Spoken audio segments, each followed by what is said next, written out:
Hi friends, எல்லோரும் எப்படி இருக்கீங்க? நல்லா இருக்கீங்களா? இது உங்கள் காலிஸ் கிச்சன். இன்றைக்கி நம்ம வீடியோவில் என்ன பார்க்க போகிறோம்னா, நம்மளோட நாள்பட்ட அடிவயிற்று தொப்பை எப்படி ஈஸியாக கரைக்கிறது தான் பார்க்க போகிறோம். அது ரெண்டு பொருளை மட்டும்தான் வச்சு நம்ம செய்ய போகிறோம். வாங்க வீடியோ பார்க்கலாம். அதுக்கு முன்னாடி நம்ம சேனலை எல்லோரும் சப்ஸ்கிரைப் பண்ணுங்கள், லைக் பண்ணுங்கள், ஷேர் பண்ணுங்கள்.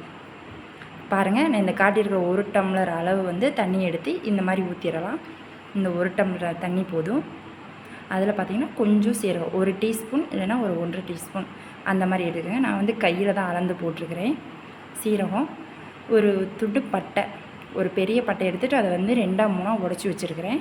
பாருங்கள், இந்தளவு இதை அப்படியே போட்டுடலாம். இந்த 2 பொருள் மட்டும் போதுங்க. எவ்வளோ நாள்பட்ட தொப்பையாக இருந்தாலும் உங்களுக்கு 2 வாரத்தில் கண்டிப்பாக குறைஞ்சிடும். நீங்கள் ட்ரை பண்ணி பாருங்கள். இந்த தண்ணி நம்ம நல்லா கொதிக்க வச்சு எடுத்துக்கணும். பாருங்கள், ஃபஸ்ட்டு எப்படி இருந்துச்சு, இப்போ நிறமே எப்படி மாறிடுச்சு. நல்லா கொதிக்க ஆரம்பிச்சிருச்சு. இதை நல்லா கொதிக்க வச்சு எடுத்துக்கணும். 1 டம்ளர் 3/4 டம்ளர் ஆகிற ஸ்டேஜில் வந்துடணும். பாருங்கள், தண்ணி ரொம்ப திக்காக எண்ணெய் கலரில் மாறிடுச்சுன்னா ஃபஸ்ட்டு மூடி போட்டு மூடி வச்சுருங்க ஒரு 10 நிமிஷம். அதுக்கப்புறம் இதை எடுத்து ஆற வச்சிடலாம். நம்ம எப்போ டீ குடிக்கிற சூடு அந்த அளவு வச்சுக்கலாம். பாருங்கள், டம்ளரும் பக்கத்துலேயே வச்சுருக்கிறேன். தண்ணியை வடிகட்டி தான் இருக்கணும், நிறுத்தணும்னு இல்லை. சும்மா நம்ம இது பண்ணாலே போயிடும், அந்த இதில் அடியில் போயிடும். நிறுத்து நம்ம எடுத்துக்கலாம். இப்போ பாருங்கள், நான் தண்ணியை ஊற்றுறேன்.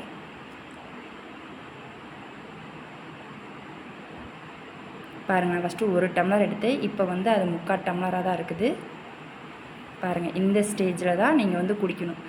2 வீக்ஸ் யூஸ் பண்ணி பாருங்கள். கண்டிப்பாக உங்களோட தொப்பை குறையும். ஏன்னா இதில் ஜீரண சக்தி அதிகமாக இருக்குது, இந்த சீரகத்துலேயும் இந்த பட்டையிலையும். இந்த வீடியோ பிடிச்சினா லைக் பண்ணுங்கள், ஷேர் பண்ணுங்கள். மறக்காமல் நம்ம சேனலை சப்ஸ்கிரைப் பண்ணுங்கள். ஓகே, பாய்.